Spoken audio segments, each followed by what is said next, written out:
nos preguntan de qué está hecha la sociedad, probablemente respondamos que está hecha de personas, de instituciones, de historia, de ideas. Todos estos elementos tienen algo en común: el lenguaje. ¿Se dieron cuenta de que cada vez que usamos el lenguaje estamos dándole forma a la sociedad? Déjenme contarles del día en que yo me di cuenta de esto.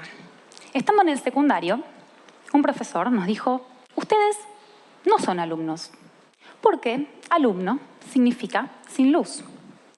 A significa sin. Lumno viene del latín lumen luminis, que significa luz. Ustedes no son alumnos, son estudiantes.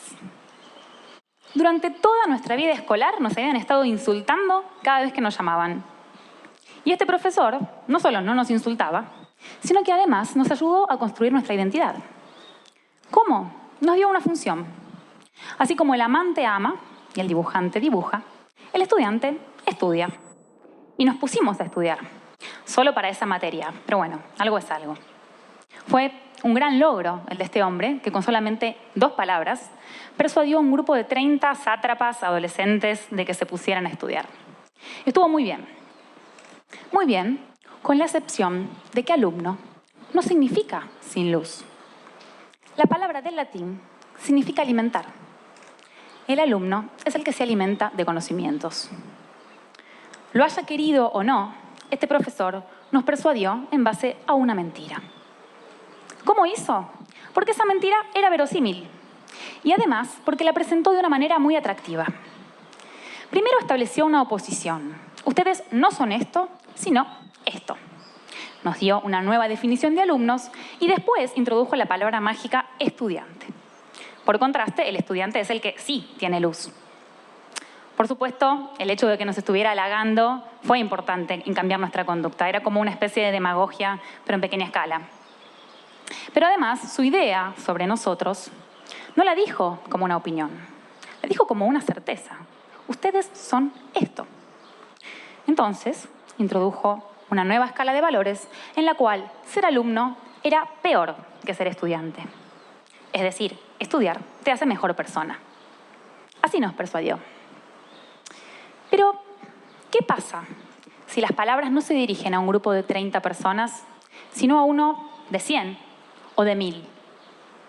¿Y qué pasa si se dirigen a personas basándose en una mentira? Estoy segura de que varios de los que están acá me creyeron cuando dije alumno es sin luz.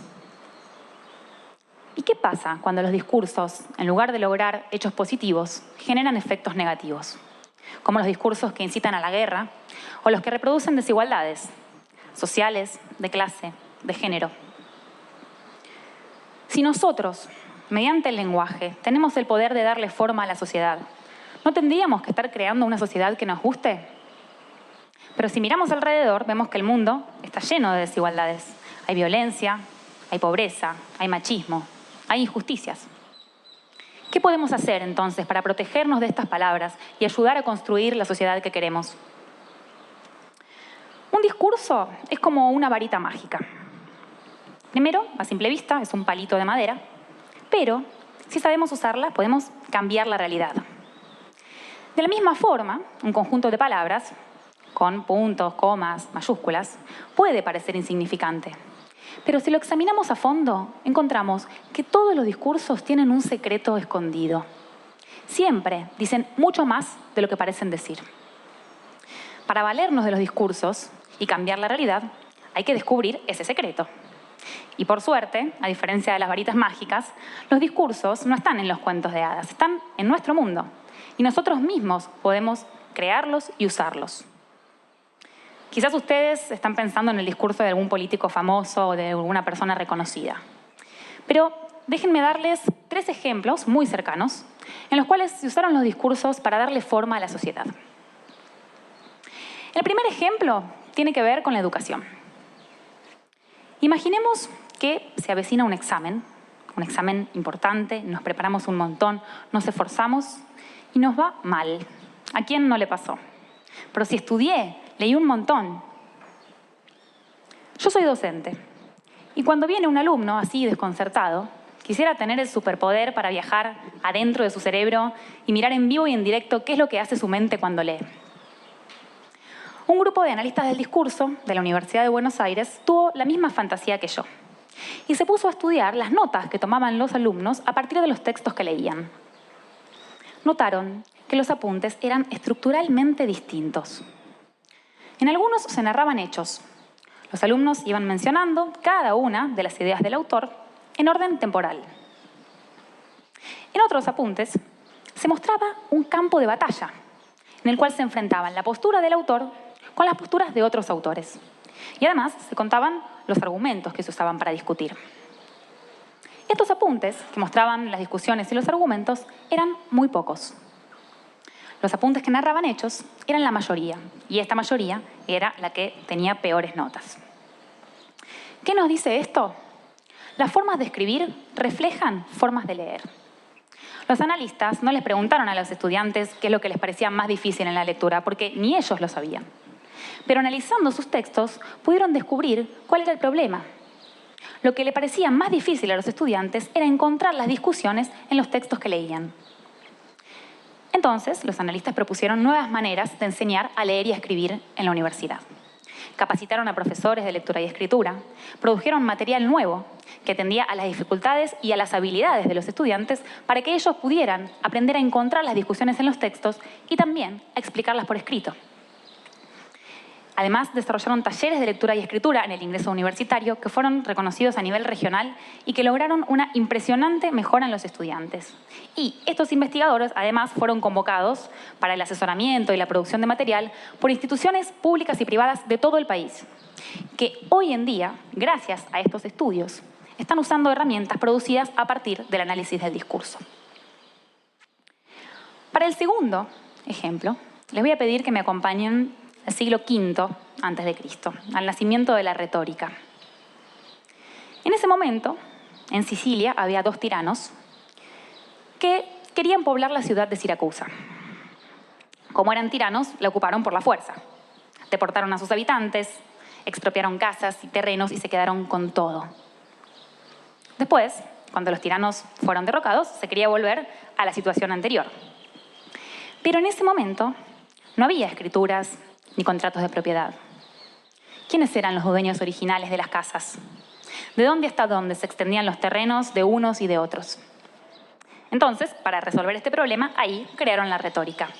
Cada ciudadano tenía que hablar en público defendiendo sus derechos de propiedad. Fíjense el poder que tiene el discurso. El que era más elocuente recuperaba su casa. Si no lograbas que el auditorio estuviera de tu lado, perdías. Hoy en día, aunque sí hay escrituras y contratos de propiedad, sigue habiendo disputas por este tipo de cosas. Hace poco, dos personas se asociaron para llevar adelante un negocio inmobiliario que consistía en construir un edificio y después explotarlo comercialmente. 4 años después, las personas se pelearon y fueron a juicio. Entre las pruebas del juicio había 5 documentos, todos a nombre de uno de los socios. Pero él decía que no, que eran propios solamente 2 documentos y que los otros 3 habían sido escritos por una persona que puso su nombre.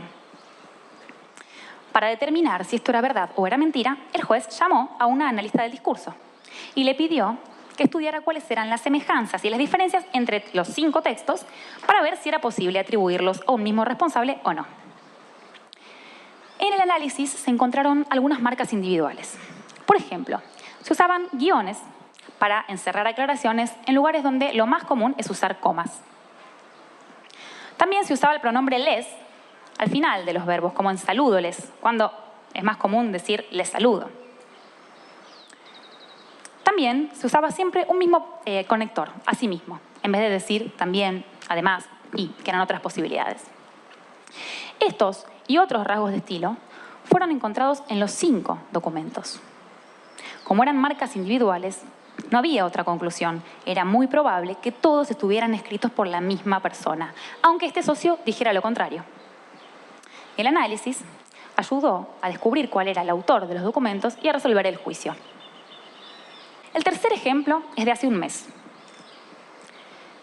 El día de la manifestación Ni Una Menos, yo me junté a comer con unas amigas Y la hija de ellas, de 4 añitos, me dijo que en el jardín estaban preparando un acto escolar, al que los nenes tenían que vestirse con remera y pantalón y las nenas con minifalda y top. El tema de conversación de la cena fue por qué las nenas tenían que ir vestidas diferentes de los nenes y por qué tenían que mostrar el cuerpo. Mis amigas me contaron que habían hablado con las demás mamás del jardín y les habían propuesto cambiar el vestuario. Y la respuesta fue, pero si van a quedar divinas. Esa era la razón. Que la diferencia entre los hombres y las mujeres es que la mujer tiene que estar divina. Y no es que estas mamás decían, ay, qué bárbaro el machismo, qué ideología fenomenal. Al contrario, están explícitamente en contra. Pero entonces, ¿por qué avalan la idea de mujer basada en la belleza física? Y de última, ¿por qué los nenes no dependen del vestuario para estar divinos? Con estas preguntas en la cabeza, el día siguiente me puse a analizar las noticias que publicaron los diarios acerca de la manifestación. Todas estaban abiertamente a favor del paro de mujeres y de ni una menos. Una contaba a qué hora había empezado la manifestación, en qué calles había transcurrido, cuántas personas habían ido, qué agrupaciones estaban. Contaban también cuánto salían los pins y las remeras que se vendían, que había puestos de choripanes, que la gente entraba en los baños de los bares. ¿Qué dice todo esto de la violencia de género? Nada. Dice que esta marcha es igual a cualquier otra marcha. Sin embargo, en la primera parte, la noticia asume y reconoce el rol activo de las mujeres que luchan. Esto se veía en los verbos. Decía, las mujeres protestaron, se manifestaron, salieron a las calles, suspendieron las tareas. Además, repetía la causa de la lucha, contra la violencia de género, contra la desigualdad, y marcaba el rechazo con la palabra contra. Si esta noticia estaba repudiando la violencia de género, ¿por qué usa más de la mitad de su espacio en contar detalles secundarios? Probablemente para generar empatía con el grupo más amplio de lectores del diario y para entretenerlos. El problema es que darle tanto lugar a los detalles, la ideología y el repudio quedaban en un segundo plano. Igual que las mamás del jardín, no creo que la persona que escribió esta noticia sea machista, pero sí que vive en una sociedad machista y que repite sus discursos sin cuestionarlo. Los diarios, queriendo sumarse a la causa de las mujeres, lo único que hicieron fue darle a esta causa un lugar secundario. Y algunas incluso repetían esa postura que estaban pensando que estaban denunciando. Lo mismo hace tu vecina, cuando te pregunta si tu novio, varón, heterosexual, te ayuda con la casa. No te está preguntando si vos y tu novio limpian la casa. ¿Por qué dice tu novio y no dice ustedes?